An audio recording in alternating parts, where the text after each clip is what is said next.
get started then. Let's get this all set.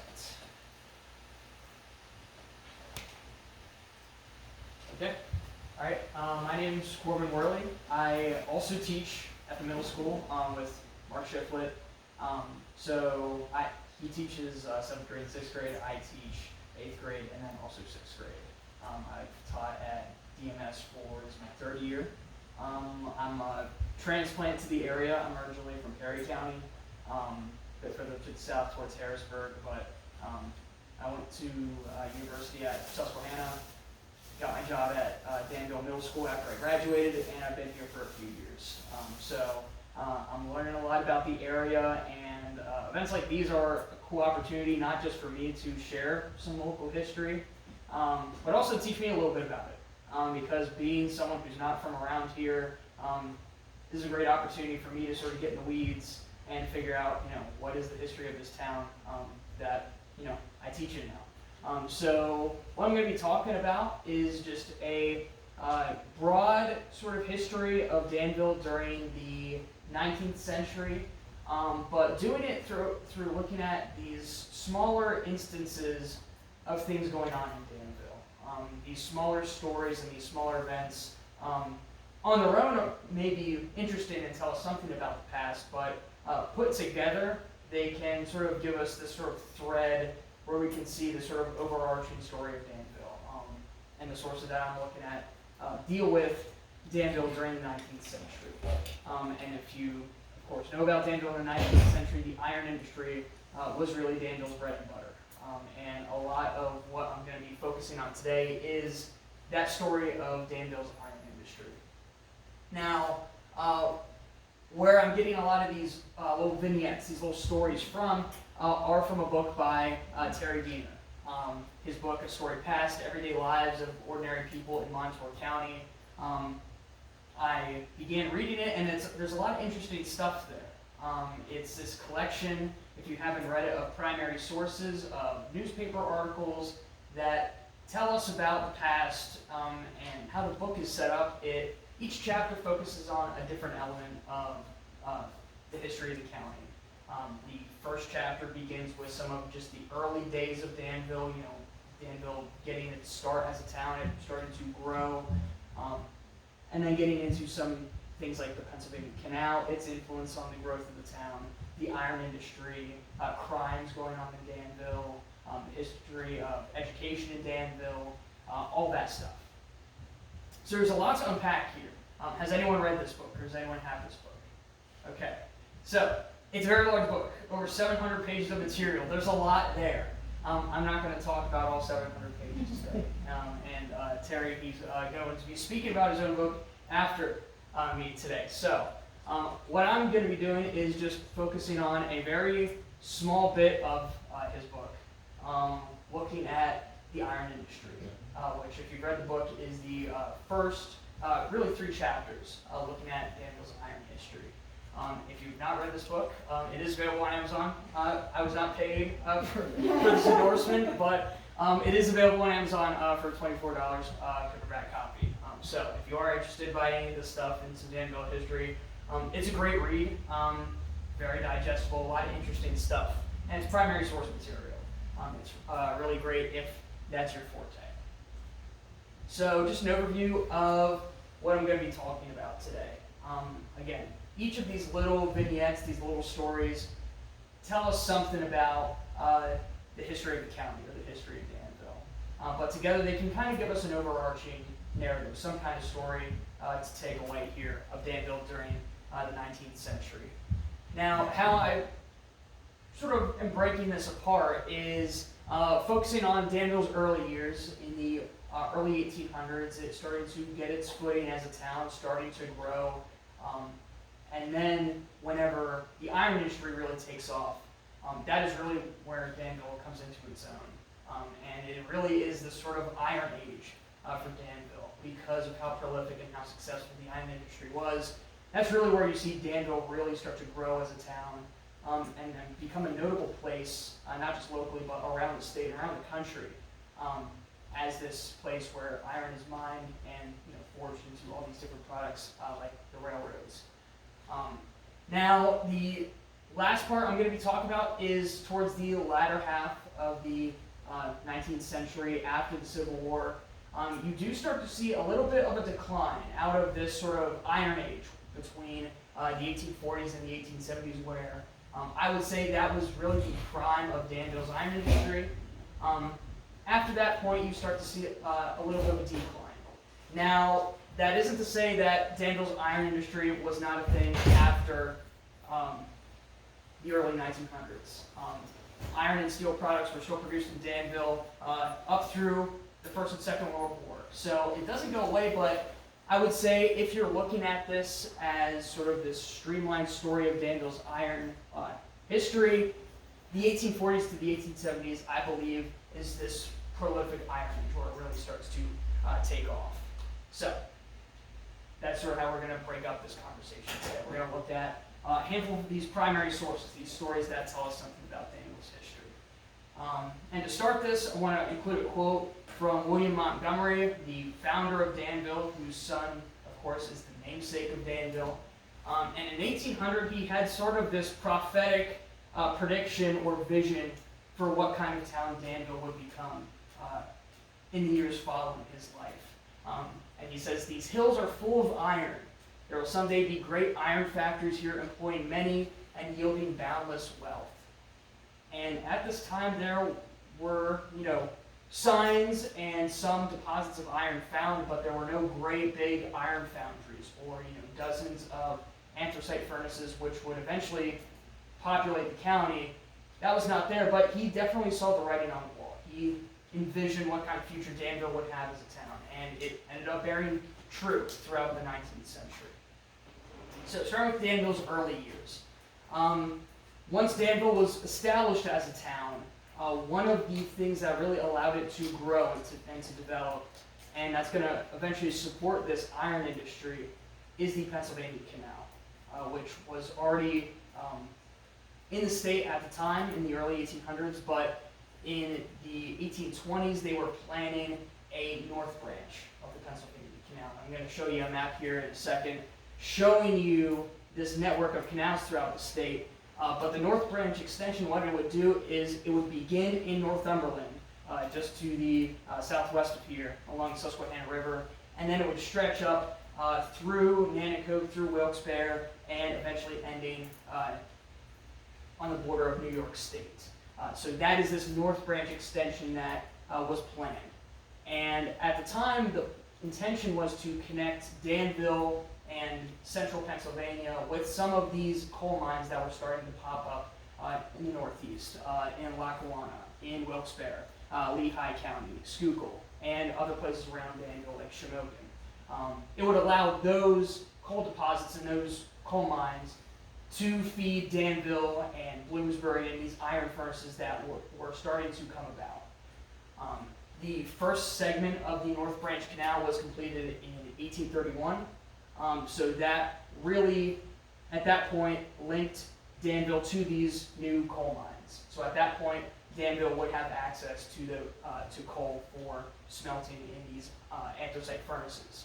By 1856, this entire North Branch Canal was completed. And here is a photograph of this North Branch Canal near Danville. So you can see this is years later. Of course, you see a railroad next to the canal, but this is this canal path here with the Susquehanna River on the right, the canal in the middle, and then the railroads on the left. So here's a map. You can see here we are, Danville, and Northumberland right here would be where this north branch of the canal began, and this is this north branch right here. So initially, by 1831, you had from Northumberland to Nanticoke completed, so you had Danville now being able to access some of the coal in eastern Pennsylvania. And that is really what would allow Danville to flourish as this iron town. Not just the iron in the hills around Danville and in Montour County, but access to coal. So once the North Branch of the Pennsylvania Canal would connect to Danville, you really started to see Danville grow as a town. In 1828, the first bridge that stretched across the Susquehanna River in Danville was constructed. And then in the same year, the Christ Episcopal Church right up the street that you might have seen on your way in here, you probably did, that was also built in the same year. And you see a newspaper article. This is from the Miners Journal, so a Pottsville newspaper. They sent some journalists. There were some visitors in Danville, and they wrote about what they saw here. They said that Danville is rapidly becoming an object of attention and is destined at no remote period to assume a character of great commercial importance. The existing trade is far from being inconsiderable, as it is shown by a statement which has been lately published that within a period of 8 days during the present season, 7,662 bushels of wheat are taken in by 2 of the principal stores, with proportional quantity of other produce. So at this time, Danville was already starting to grow as this town in central Pennsylvania. But at this time, Danville's success was being measured in agricultural produce, in bushels of wheat and foodstuffs.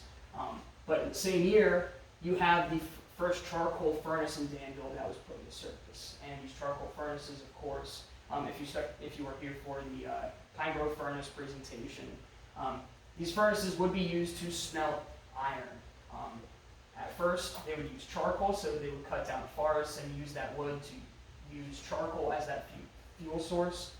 Over time, though, as access to anthracite coal became more readily available, you started to see anthracite furnaces come about. So you see here in the early 1830s, these first furnaces start to be built that would support this early iron industry in Danville. So by that point, Danville's success in just a few years, rather than being measured by produce, is going to start to be measured in iron production, and you're going to see that.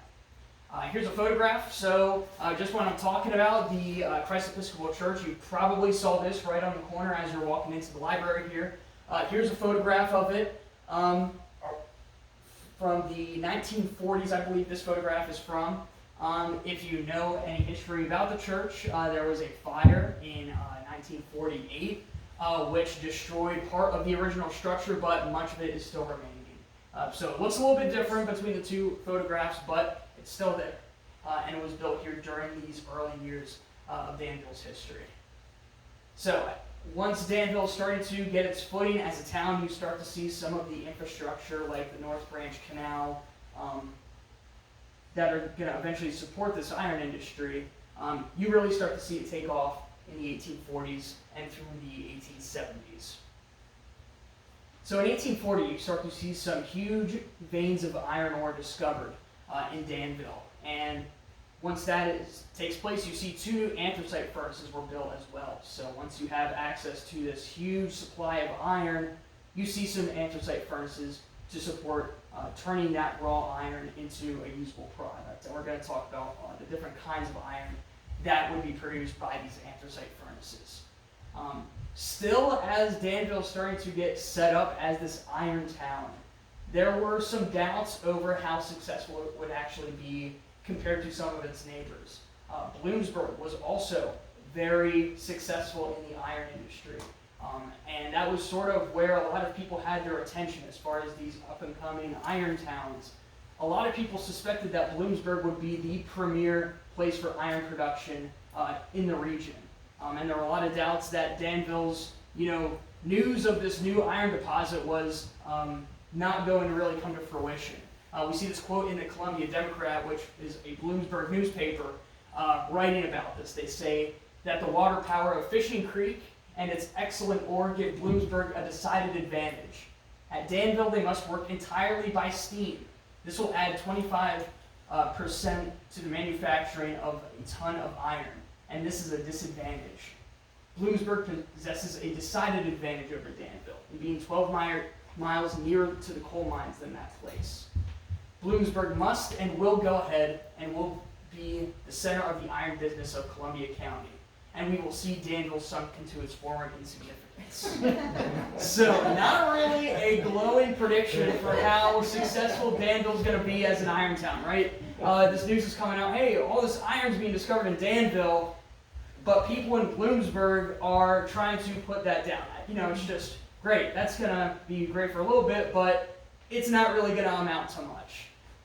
Still, at this time, other articles are writing about just how much coal is being brought into Danville on the Pennsylvania Canal to fuel these anthracite furnaces. We have mountains, the newspapers use. The term mountains of Wyoming and Shamokin coal were brought to Danville by way of the North Branch Canal to fuel 4 anthracite furnaces. So by this time, Danville had 4 of these anthracite coal furnaces that would be used to smelt iron. So you slowly see some of the infrastructure, like not just the canal, but the furnaces that are going to be able to turn this iron ore into a usable product.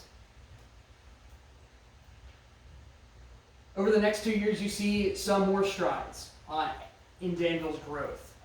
You start to see more furnaces, and then not just furnaces, but some foundries and some machine shops to take some of this raw iron material into usable products that can be made and sold. You have, at this time, the Montour Ironworks. They had about 500 employees under their belt, so a very large body of iron workers already in Danville in the early 1840s. And at this time, it was estimated that Danville alone was producing about 10,000 tons of pig iron per year. And I'm going to show you a graphic here in a second. Pig iron is the iron product after you smelt the raw iron that's mined from the earth. Once it goes through the iron furnaces, your product is pig iron, which you can turn into all different kinds of products like cast iron, steel, wrought iron, whatever it may be. So here you see another newspaper. This is the Keystone, so a Harrisburg newspaper, a little maybe less biased take on what is exactly happening in Danville. Although not possessing the power of Fishing Creek, which is the water source in Bloomsburg that was fueling their iron or their iron industry. Well, although not possessing the water power of Fishing Creek, her citizens, her capitalists from a distance, will not be deterred from pushing ahead as long as Old Montour will yield iron ore and Wyoming and Shamokin coal. So, despite some of the bad press and doubts over Danville's destiny to become an iron town, others were seeing that this was a success story that is starting to grow and grow over time. And you may see some of these articles refer to Danville as part of Columbia County, which at the time, this is before Montour County was designated in 1850. So as you sort of see around this time, it might cause some confusion because presently Danville is in Montour County, but it was not designated as such at this time. So here's this graphic I'm talking about. So you begin this iron making process with iron ore that you mine straight from the earth. Your iron workers collect that in the mines. Then the iron ore is put in a blast furnace, whether that is a charcoal furnace or, especially as we go on in the years, anthracite furnaces become the premier way to produce iron products. So you put it in a blast furnace, and then your result is pig iron. Once you have that pig iron that's smelted, you have all kinds of things you could do with that. And you can turn it into wrought iron, which is the kind of iron that you use to make all kinds of iron products, like an iron fence would probably be made out of wrought iron. Over time, you also see steel. You can turn pig iron into steel. At this time, especially, it's a more expensive process, so most often your iron product would probably be wrought iron or cast iron, which of course would be used in cookware, very strong iron product. But really the difference between these three is their carbon content, with wrought iron having the lowest carbon content of a maximum of 0.15% carbon content, steel being about in the middle between 0.15 and 0.25% carbon, and then cast iron containing anywhere between 2% or 4% carbon content. So that's really what the difference here is between these iron products, but just so you know what I mean when I say pig iron or wrought iron or cast iron. By 1845, you start to see, again, as Danville's growing, you start to see new people arrive here. And you have just all the while, the Pennsylvania Canal, that North Branch was the way that all this coal was making its way into Danville. And in a news article from 1845, by May, so less than halfway through the year, there was already estimated 100,000 tons of anthracite coal that was brought to Danville by way of the North Branch Canal. And along with that coal, they would bring all kinds of finished products that would be sold in the stores in Danville. In 1845, about 500 immigrants arrived in Danville to support this growing iron industry. And some of these immigrants were novices, but a lot of them were actually very experienced. They had ironworking experience coming from England. About 160 of these ironworkers had prior ironworking experience overseas. And they were arriving in Pennsylvania and in Danville for that work opportunity as Danville starts to grow. This photograph here is of one of the company stores in Danville. Of course, at this time in the 1800s, these industries like the coal industry, the iron industry, these companies would produce company housing for their workers, which the workers, of course, would have to pay their boss rent, and these company stores where these workers would purchase all the equipment and necessities for their homes and for their jobs. And we can see in this photograph one of such company stores that was here in Danville around this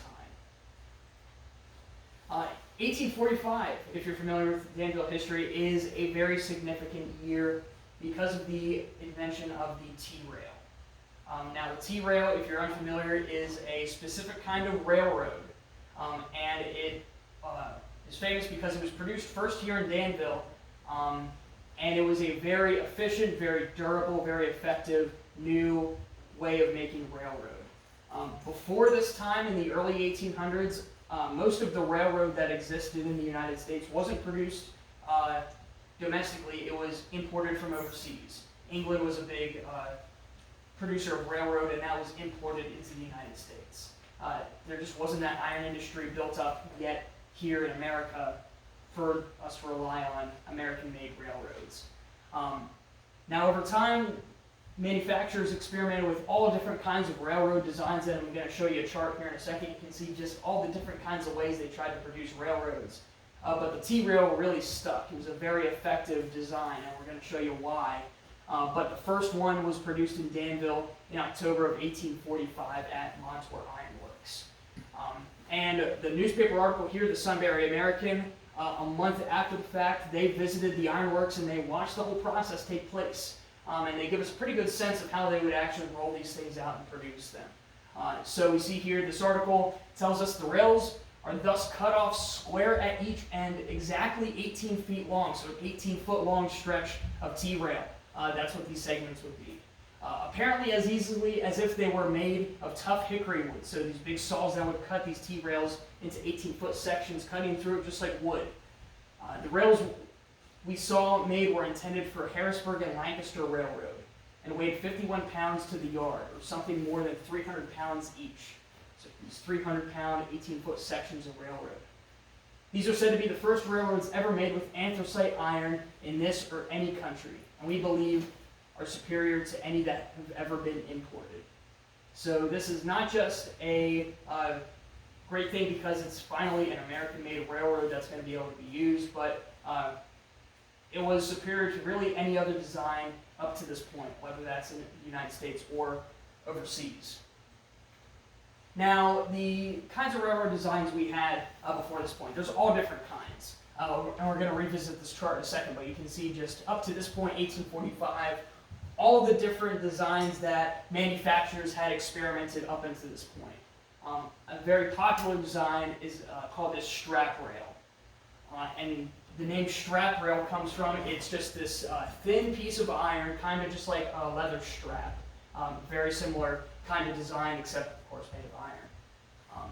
Now this worked out okay. The rail, of course, would keep the train wheels on the track and it could be used, but the design flaw here is that over time these tracks made out of strap rail would break apart. You can see that the metal strap is laying right on top of a wooden beam. And as over time you have railroad traffic with very heavy loads going over these wooden beams on these strap rails, very often they would break apart. And you can see all kinds of disasters that would happen whenever this would occur. As the wooden beams would break, these metal straps would jut up, and there's accounts of through the bottom of these rail cars, as there's passengers in them, these strap rails jutting through the bottom of the rail car. These nasty railroad disasters because it's just a flawed design. So there's a need for some more efficient design that wouldn't result in these railroad disasters. And that's where we get the T-rail. So right here we see this first US T-rail, and the reason it's called a T-rail, it's of course a T-shape. And it's much more durable because rather than resting on a wooden beam, the rail part that the rail car is actually making contact with is resting on metal. It has a very sturdy metal base. That T-shape was very effective, and you can really see even designs that are sort of advancements on the T-rail. After that point, just about all future designs mirror that in some way or another. So T-rail, really a game changer for not just the iron industry in Danville, but really railroad technology after 1845. So after this point, Danville was really starting to take off as an iron town, and people start nicknaming Columbia County the Iron County. Like I said before, at this time, Danville is still part of Columbia County. It wasn't designated part of as Montour County quite yet. And across Columbia County, between Danville and between Bloomsburg, by this point there are about 12 active anthracite furnaces. Not many of them are left around anymore, but there is one around us. We have Franklin Furnace, not too far from here, just to the north of the town, where you can still go and see what one of these anthracite furnaces was like. You can see this is where they would fuel it with anthracite coal and then smelt it down into that pig iron. So just so you can see what one of these anthracite furnaces exactly was like. But there are about 12 across the county at this point. And the reason why it's nicknamed the Iron County at this time is it wasn't just producing the most iron product in Pennsylvania, but it was estimated that there might be more iron produced in Columbia County than any other county in the United States. So very much at the center of the iron industry. As for estimates for production, individual furnaces like Franklin Furnace, it was estimated that they could produce about 100 tons of pig iron, that raw product, a week. So each week individually producing 100 tons of pig iron. So very efficient production, and over time you start to see these furnaces become more and more efficient, producing more iron. In this period of the 1860s, of course, this is in the midst of the American Civil War, it is a very high production period of time for Danville. In January of 1861 was reported a record production day for the Montour Iron Works. 3 of the company's iron furnaces produced 1,852 tons of iron in a single month. So just a huge jump in production. Just over time, you see these furnaces and these mills becoming more and more efficient with their iron production. At the same time, there were certain things that would disrupt production from time to time, whether that be a disruption in railroad traffic. Whenever they relied on the canal for transportation, during the winter season, canal transport would be pretty much impossible, and they would rely on accumulating these large stores of coal before the winter season so they could draw on that to get them through the winter months. And even with the railroad, you did have shortages of coal from time to time. We see this article here from Pittston writing about an iron shortage that is impacting work in Danville. That all in consequence of the Lackawanna Railroad Company being unable to furnish motive power efficient to carry the needful supply of coal. This is a serious matter to the iron operators here, and also to the operatives whom they employ. One thing is certain, if the iron operators here cannot be supplied by the railroad company without being continually in jeopardy, they will have to resort to the old style of doing business, by laying a winter stock of coal while the canal is navigable. So certain things, whether it be just a railroad disruption or a coal mine strike, there's going to be a lot of things that could potentially impact production. So you do have these record days, but you also do have times of sort of drought, so to speak, where that kind of production just can't be achieved for one reason or another. Here's an illustration of the Montour Iron Works, which of course was located right to the west of where Route 54 is today. You can see the Susquehanna River, but also the Pennsylvania Canal, and then the hills right to the north of Danville, just so you can get a sense of what these ironworks were looking like in Danville at the time we're looking at here in the mid-1800s. Here's a photograph of, you can see the North Branch Canal, you can see the railroad, and then also the roads, or these three modes of transport. This is east of Danville. As you go towards Catawissa, really interesting. You can see all the different ways that people would get goods around here at the time as this iron industry is really going here. As you start to see Danville start to get some fame and some popularity as this place of iron production, it was very established as its sort of reputation by the 1870s. And you have this instance of some journalists from Sunbury coming to Danville to really see what all the buzz is about. And they come to visit Danville during the 4th of July celebration to see, what is the town like, and then also what kind of things are they up to for the 4th of July celebration. But really, what kind of buzz is there going on in Danville? Because they've been hearing so much about how great of a town Danville is now with this booming iron industry. And they're not very impressed with their visit. We're going to see what kinds of things they have to say. But hearing about how great of an iron town is and all this great industry going on in Danville, they leave with an opinion that really it ought to be more of a town or more of an iron industry. And here's a little bit of their sort of review of Danville on their visit. They say, with ironworks of an extent that ought to support a population of 40,000, the town is slow of growth, shabby in appearance, with neglected thoroughfares, and with none of those evidences of thrift among the working classes. Neat rows of residences and nice trim back streets, which ought to accompany industrial operations of such an extent as those at Danville. We venture to say that Sunbury, where a much smaller number of men are employed by the railroad companies than are engaged in the mills at Danville, there is more money circulated every month than there is at the latter place.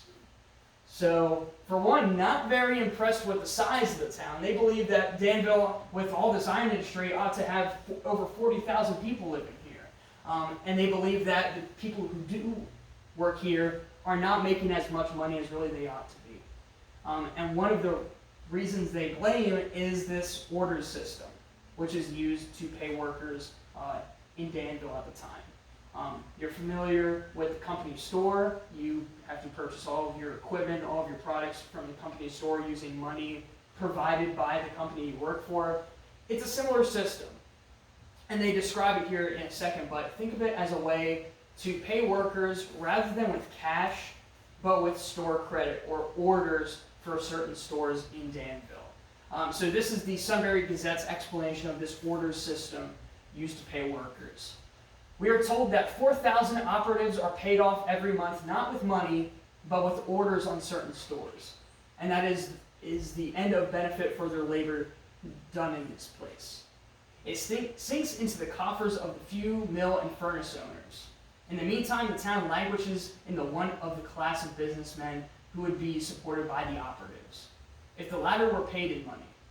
The value of the labor done in Danville, if embodied in money and set to circulating once a month through the town, would sustain thousands of people in collateral businesses and opportunities required by such a population of operatives. But we cannot find support for those under this vicious order system. So the Sunbury Gazette, these journalists visiting the town, pretty much what they're saying is that if these iron workers were paid in actual cash money, that money could then be put into these local businesses, and Danville ought to be a bigger, wealthier, more affluent town if this order system did not exist. That's really their sort of final criticism of what they see going on in Danville. So obviously this is very negative press. If you're reading about how great Danville is in the newspaper, and then all of a sudden you see this horrible, scathing review from Sunbury, their next door neighbor, that's going to put Danville to shame a little bit. And some Danville natives took offense to this, and one actually wrote back in an editorial back to these journalists. Danville resident Davy Noakes wrote an editorial to the paper responding to this criticism. And what he did is he tried to counter some of these criticisms of Danville as, not being as much of a town as it should be. And he countered that by saying that Danville was a working town and that Sunbury was not. And you'll see what I mean here in a second. So he writes back to the Sunbury Gazette. He says, "The neglected thoroughfares, if I understand you, are streets that are traveled by heavy teams daily, except Sundays and such days as the 4th of July, carting iron ore, iron, coal, and so forth. Of course they are rough and dirty. We have no goose pasture here, and our streets do not present that pleasant green appearance that most of the streets of Sunbury do. We are alive, working, busy people, and we do not let the grass grow under our feet. As to the want of thrift among the working classes, I can't see it. Had you gone into some of the back streets, you would have seen some of the neat row of residences, but the walk would have been too much for you."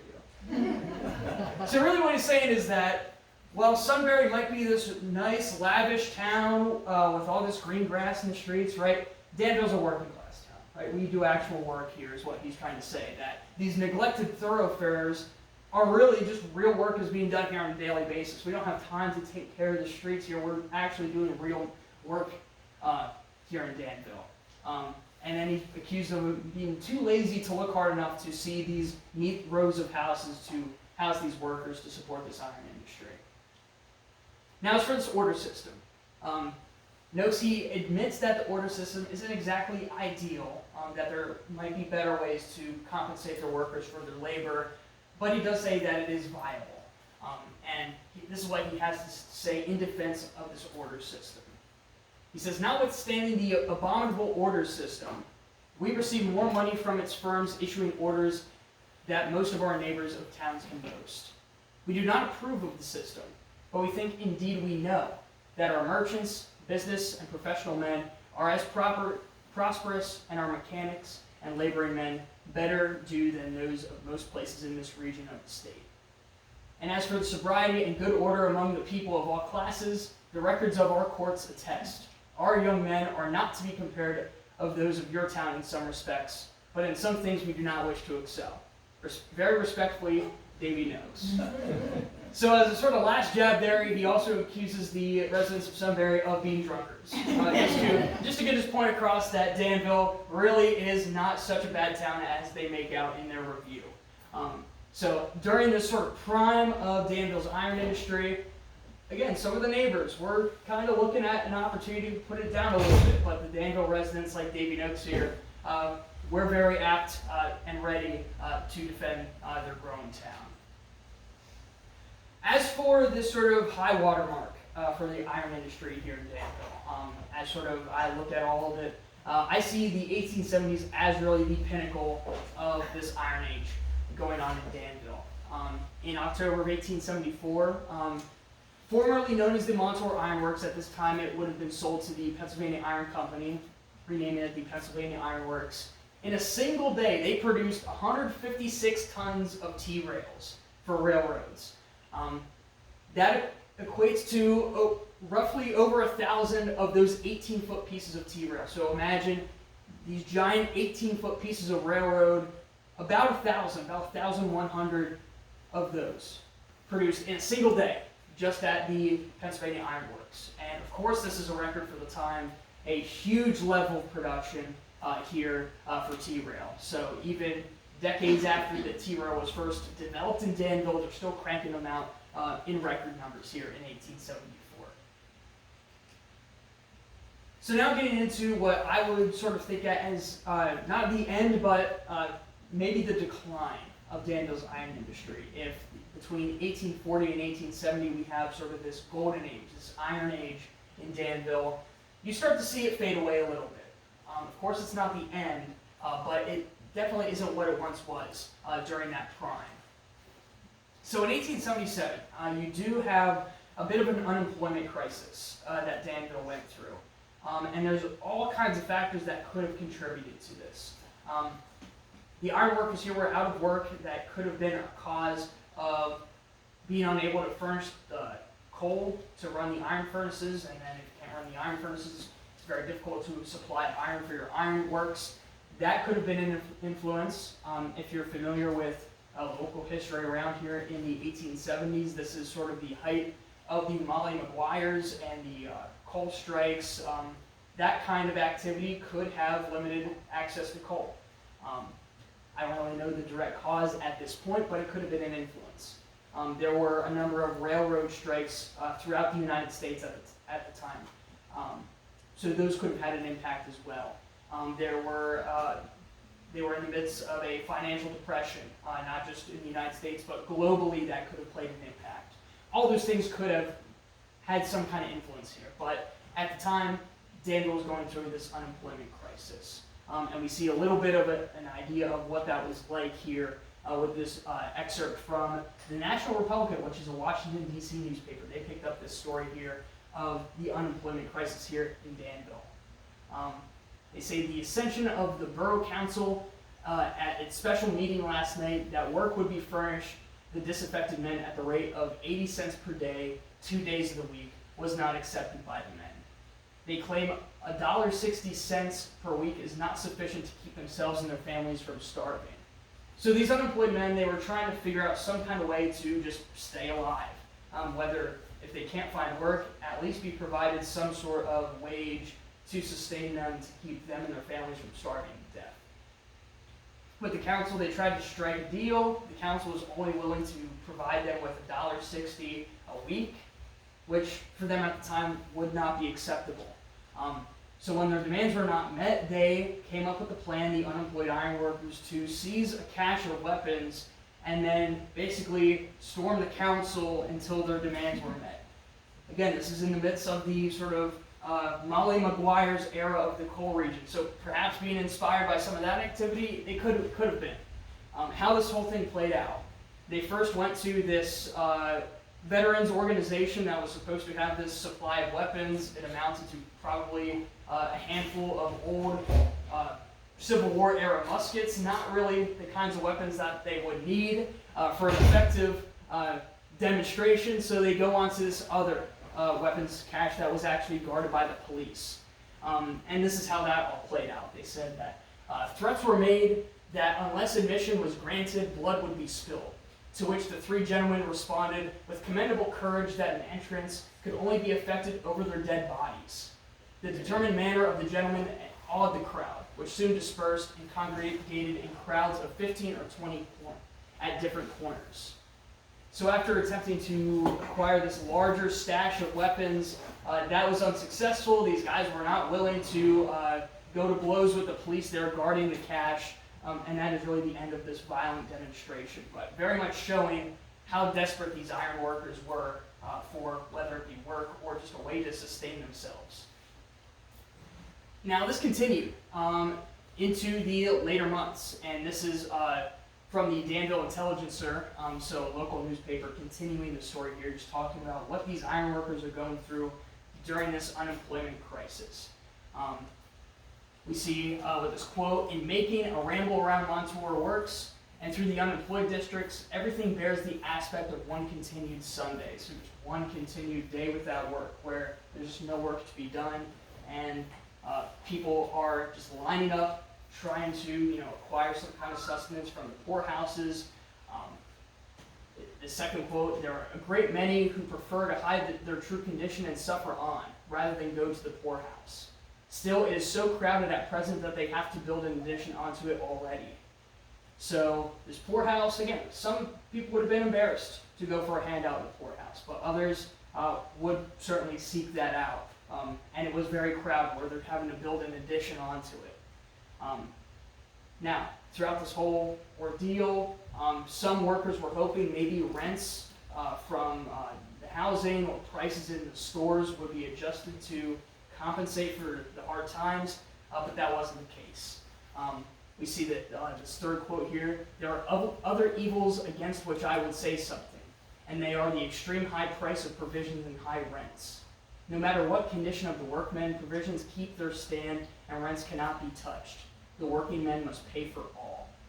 So throughout this hard times, if people had money saved up, they would have to burn into that to maintain their families.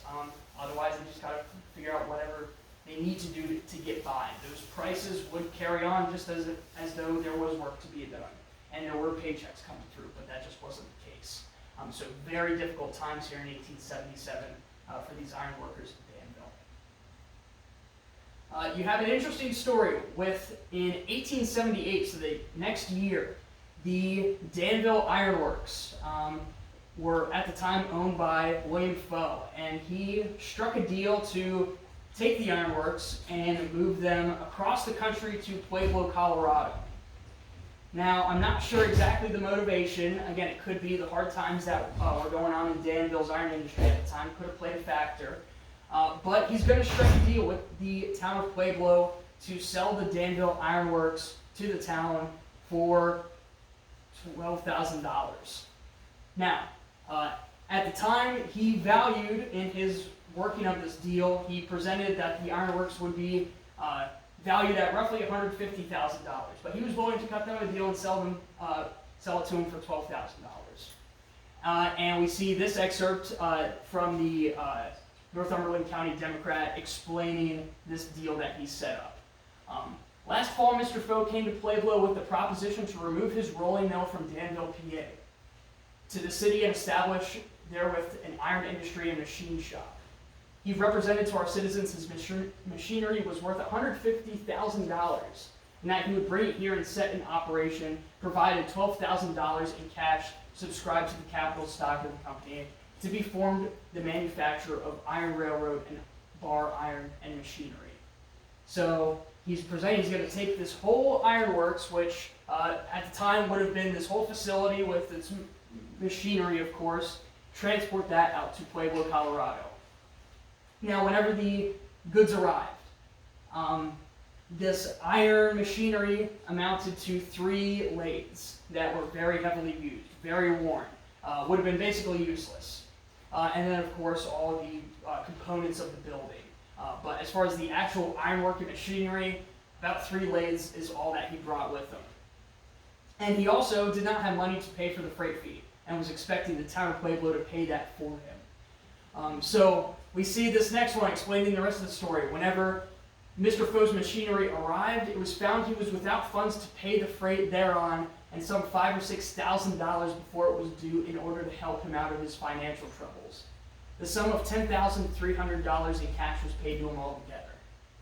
So the town of Pueblo was kind of stuck in a bind here. They did agree to purchase this equipment, and although Foe did not have the money to pay the freight, the town of Pueblo was kind of expected to take up that cost, to which they did. But after paying the freight fee, they refused to pay him the remaining balance, the remaining $1,700, and they just kind of had to accept the loss. That they, in a way, kind of got scammed out into buying this promised, very capable ironworks that really did not come to fruition.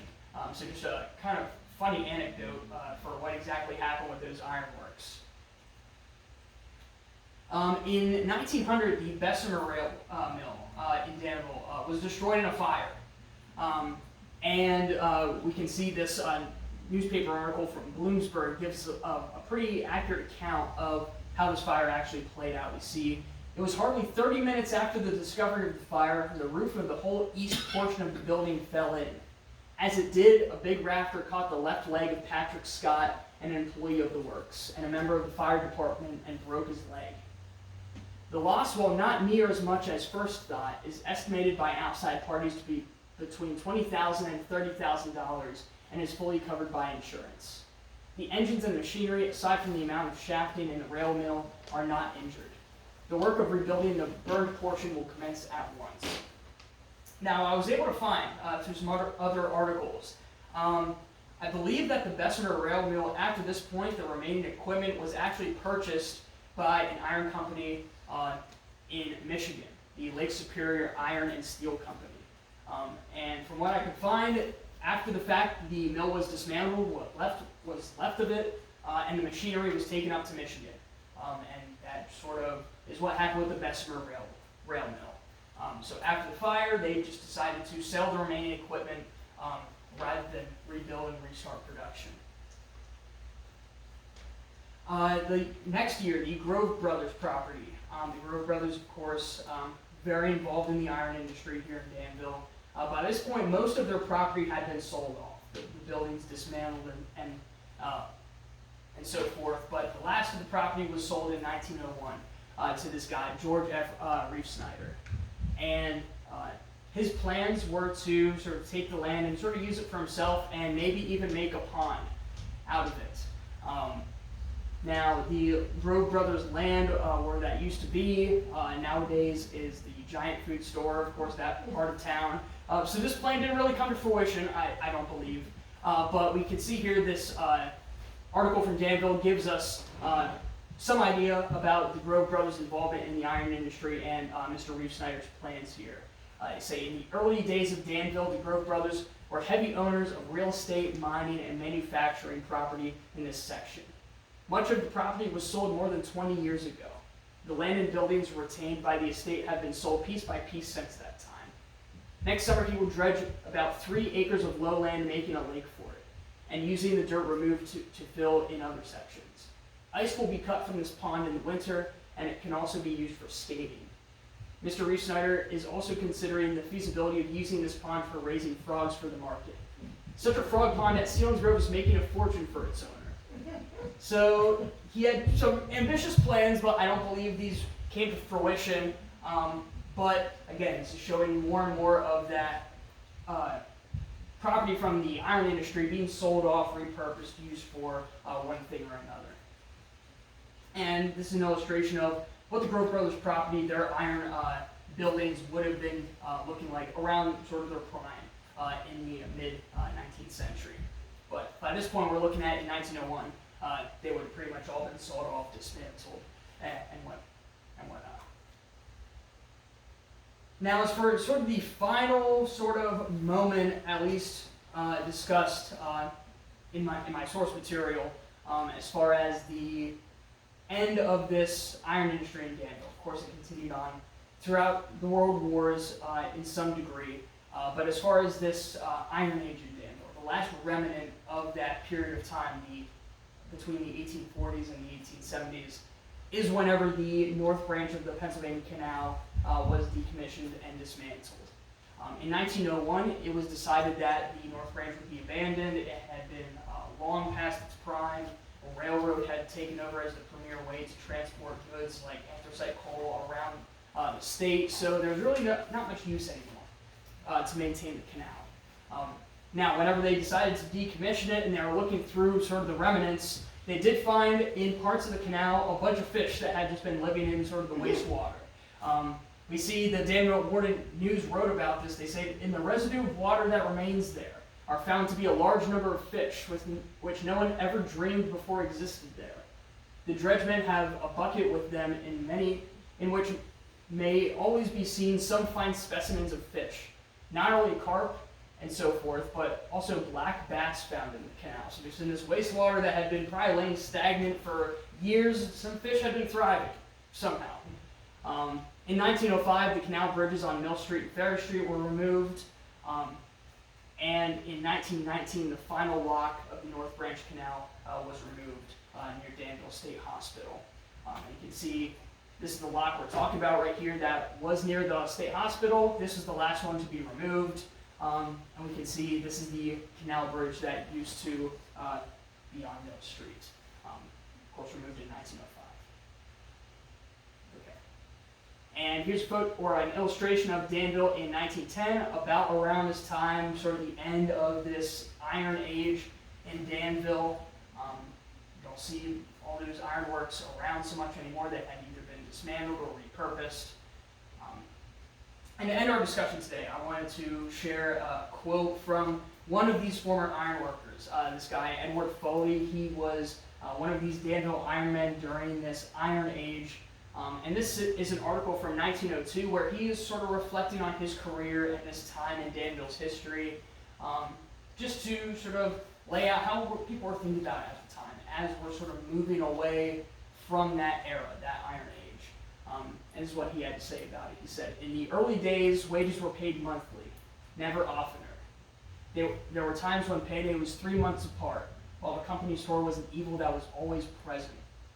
Yet the people saved as they worked, many of them building their homes, which may be seen standing today as evidence of their labor and frugality. So really my takeaway from that is, and again, this is in 1902 while some of these iron industries were still around, but definitely past that prime Iron Age in Danville's history. Although those industries are not around anymore, they are still very much part of Danville's heritage and Danville's legacy. And there are remnants of that in one way or another. You can see many of the buildings around Danville are from that era, and that is something to be proud of, something to take pride in. That heritage, that work, what those men did, although these signs may not be immediately around us, the town that Danville is today and its prosperity, although it may look different with the hospital and so forth, it certainly would not be the town that it is without the hard work of these men during that sort of Iron Age in Danville's history. So I think that his quote, even though it's in the midst of it, over 100 years ago by this point, bears very true. It's a very similar attitude that we can sort of carry with us today as we remember Danville's iron heritage. All right, for my sources, I want to just special thanks to Terry Diener, of course, for his book. The photographs that I've shown here in my presentation were provided by him, so thank you very much, Terry, for those. Also, Van Wagner and Sis Haas with their great digital resources for some additional information and context for me as someone trying to learn and just educate myself with Danville's history. They're awesome resources, so special thanks to them as well. If you are interested in contacting me, again, I teach at Danville Middle School, so not hard to find. You have my email there, my phone number. If you have any questions or want to reach out to me at all, feel free. Right. I'm a little bit over, just about on time, not quite too late.